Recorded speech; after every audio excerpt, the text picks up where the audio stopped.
Well, the Senate scandal has been brewing for almost a year, boiling for almost 6 months. It's prompted lots of questions, some of them still unanswered. Tonight, we try to resolve that with your help, your questions. To help answer them, Jennifer Ditchburn from the Ottawa Bureau of Canadian Press, the newly minted Dr. Bill Fox, political strategist and former senior aide to Brian Mulroney, and Rob Walsh, former law clerk in the House of Commons.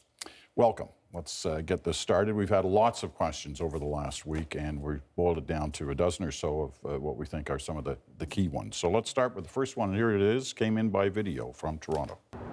My name is Aruj Hussain, and I live in Brampton, Ontario. Here's my question about the Senate scandal.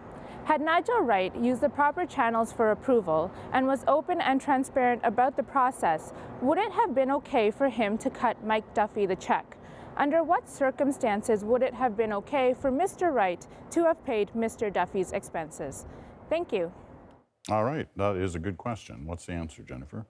Well, I think that the issue wasn't, politically it is that there was a cover-up, but the issue was that there was an exchange, so that there was a number of conditions and that both sides agreed to that. So I don't think that it was the fact that people didn't know about it. It was that there was some sort of an agreement that was made between the two parties, and that's what the police said in their documents that came out last week. So was there the possibility that Wright could have had it signed off by somebody and it would have all been then above board, Rob?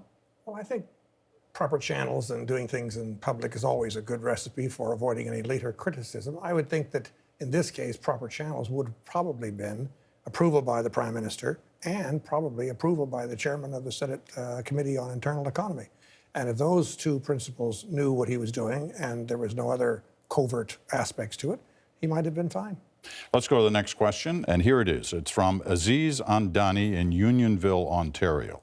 Last week, in relation to Mr. Duffy paying his own expenses, Prime Minister Harper said this in Lac Mégantic.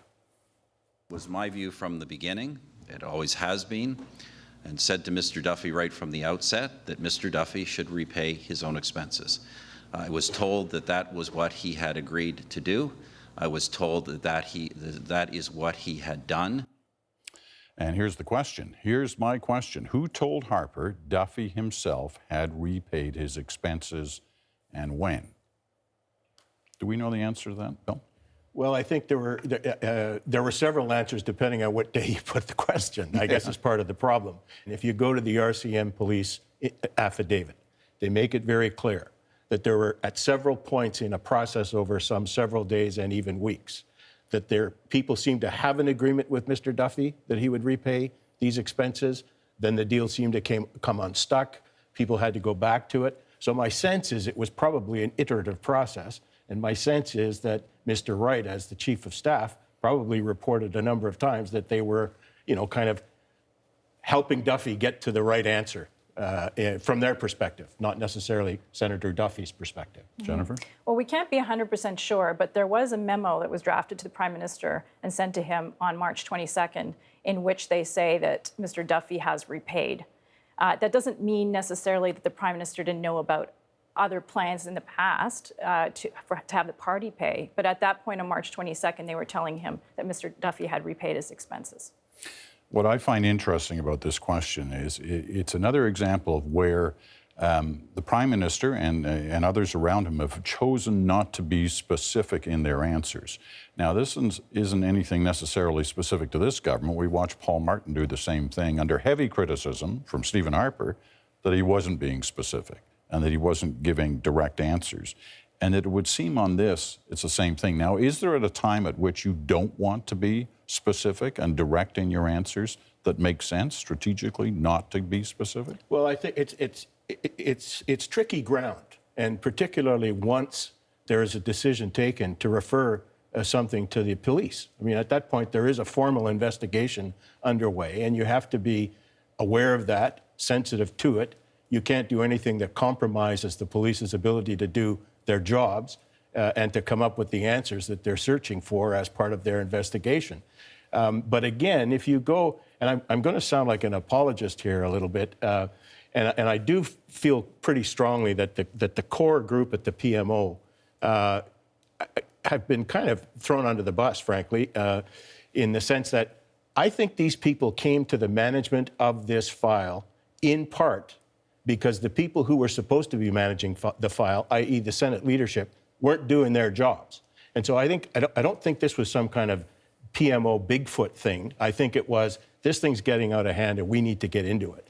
And I think that, again, if you go to the RCMP affidavit, what you see repeatedly is a clear distinction between residency issues in a kind of constitutional sense, residency issues in terms of an expense sense, and the PMO very rigorously making that distinction and very rigorously saying to Senator Duffy, the legal point is separate. The ethical and moral place to be on this is to repay these expenses. And that's what they were trying to effect. All right, next question comes in by email from Vancouver. Ross Hewsome.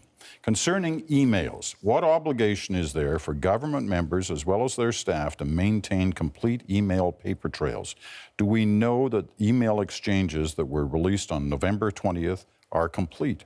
Or could certain emails have been deleted? And if so, would the RCMP then have the ability to recover them?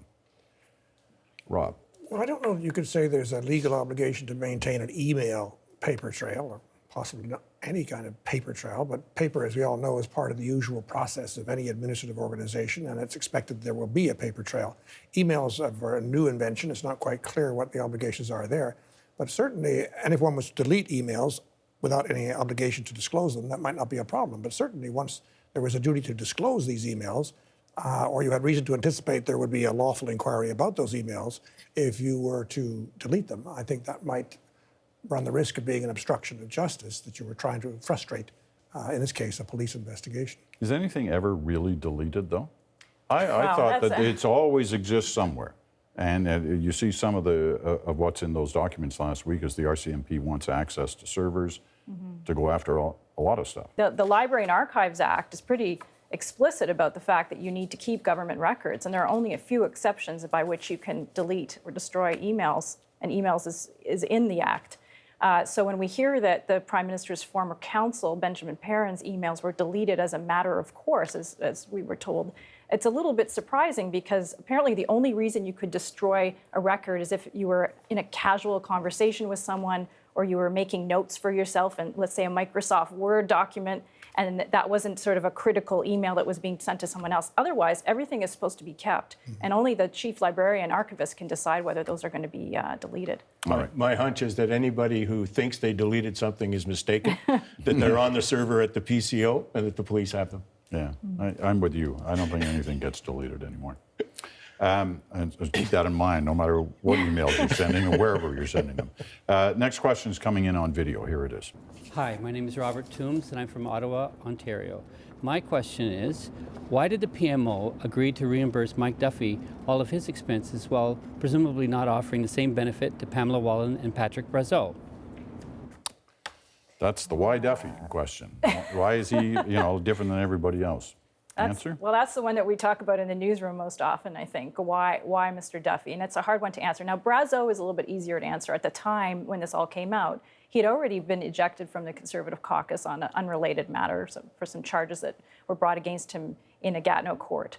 Pamela Wallin, I guess we could surmise perhaps they thought that she had the funds available to defend herself. But there's another question there. Why didn't they pay for the legal fees of Dean Del Mastro, a member of Parliament who fought on the robocall issue day in and day out in the House of Commons? So there are, it really is a question that we've had amongst ourselves a lot in the last few months. I want to move on, unless one of you two gentlemen has the answer to the why Duffy question. No, it's still one of the big mysteries. Here we go, a question from that came in on Twitter. Mukesh Dubey. Question period is meant to hold elected officials to account. When questions are not directly answered, why is there no system of redress?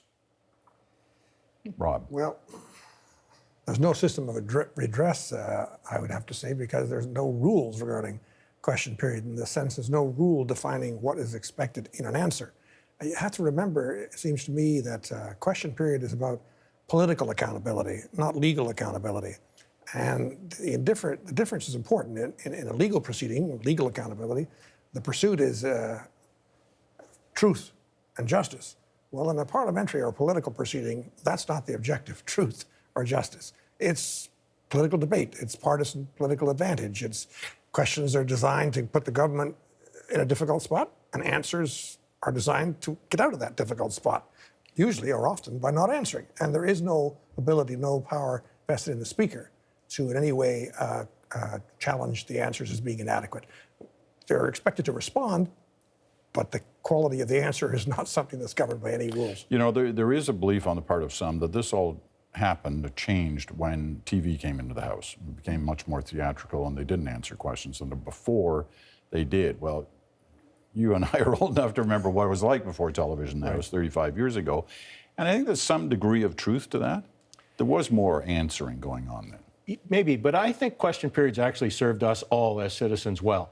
I think that the opposition leader, Mr. Mulcair, has had an opportunity to put very precise questions. I think Mr. Trudeau's put his questions. I think we've been able to come to an assessment as to the performances of both of those people. I think the Prime Minister's had a chance to answer. I think his parliamentary secretary has had a chance to answer. We've had a chance to come to an assessment as to the effectiveness of that. And then Jennifer and her colleagues in the gallery follow it up. So I actually think question periods work just fine through this whole process. What do you think? Well, I mean, we'd love to follow up, Bill, but we actually don't have a news conference to ask anyone direct questions. But I think the redress comes every 4 years in 4 years or so in an election. But there is also parliamentary privilege, and if the members of the House feel that they've been lied to, they can raise a point of privilege. It could get to the point of contempt of Parliament, which is actually what brought the government down in 2011. It was that the government wouldn't release some documents on fighter jets. So you can see how these things can go. I doubt that would happen in a majority government, however. I think the main thing that's changed is they're so scripted, the answers now, and they're coming clearly from a central scripting agency Yes. for a lot of these people, and it does at times clearly seem to make a mockery of the whole thing. But Coyne's not here today. He goes off on that all the time. He'll have his chance tomorrow night. One quick last question before we cut to a break. Here it is. Hi, my name is Kelly Dethridge and I live in Sherwood Park, Alberta. Here's my question. Every expense account has somebody that approves that expense account. So if what Mike Duffy did was so wrong, why didn't the approver of his expenses deny his claim as opposed to approving them? And why isn't that person that approves expenses being brought into question?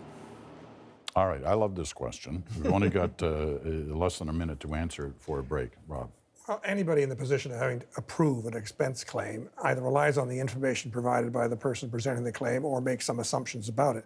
I think my understanding is that in the Senate, historically, they've had something of an honor system, and when a claim is made for expense reimbursement, it's assumed to be in order, unless some other information were to come along, as may be the case now. And I think they're tightening up their system, but I think they've been the victim of a somewhat too generous or honorable a system in the past. Quickly on This that. is sort of central to Mike Duffy's argument, which is all along he was told that he was operating within the rules. Occasionally they would send back a meal or something saying this is not right. But some have made the argument this is a Senate problem and that their rules, and Deloitte, the auditor, said the same thing, that the rules weren't clear. And so it should have been cleaned up at the Senate rather than been tried to clean up by the Prime Minister's office and others. All right, we've got to take that break. But when we come back, we'll have another question like this one about Nigel Wright. Why has he not spoken up to defend or clarify his actions with regard to Duffy?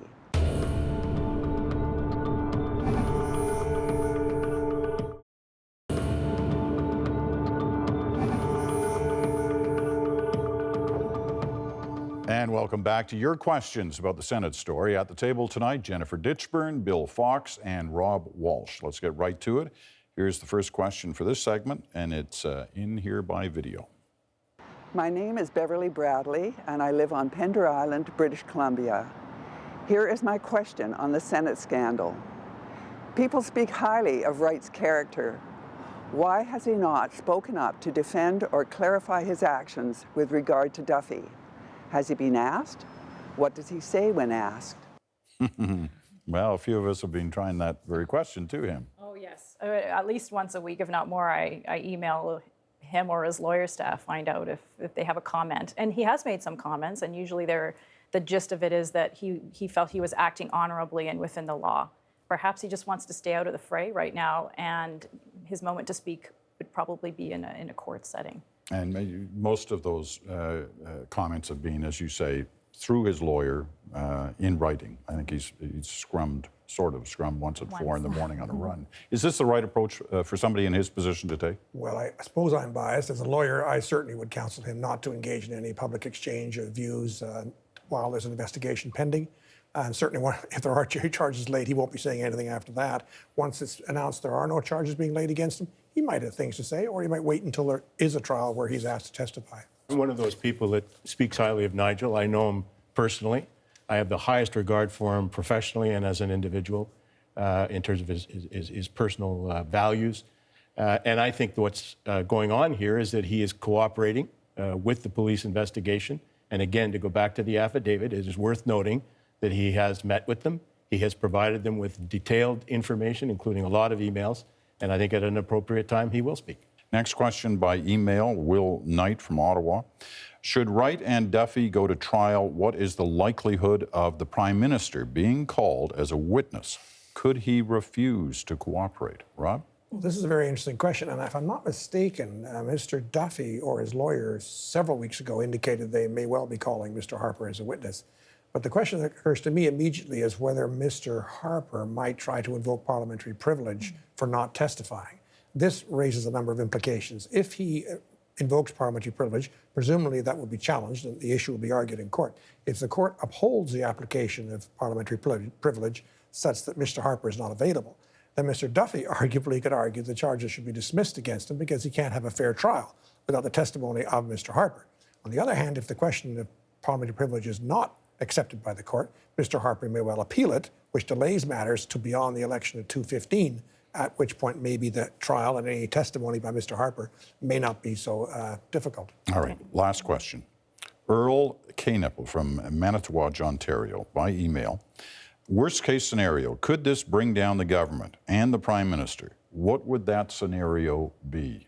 Got less than a minute to answer this. Jennifer. Well, it being a majority government, it would have to come from inside. We don't have an American style of impeachment process, so it would have to be some kind of mutiny within his caucus. I have seen a few of those. Stockwell Day, Joe Clark the last time, even John Chrétien. I wasn't there for Turner, but I have to say I haven't seen those signs yet. So that would basically be the only way to bring down the government. You get the last word, Bill. I agree with Jennifer. I don't think there's any prospect of anything like that happening in the short term because of our system of government. But I think it was a factor in the by-elections earlier this week, and I expect it might be a factor in the general election in 2015. All right, leave it at that. So thanks to our panelists, and thank you as well. If you have more questions, we'd love to hear them. Drop us a line at cbcnews.ca/The National. More to come on tonight's National, including this story that you'll find only in Canada.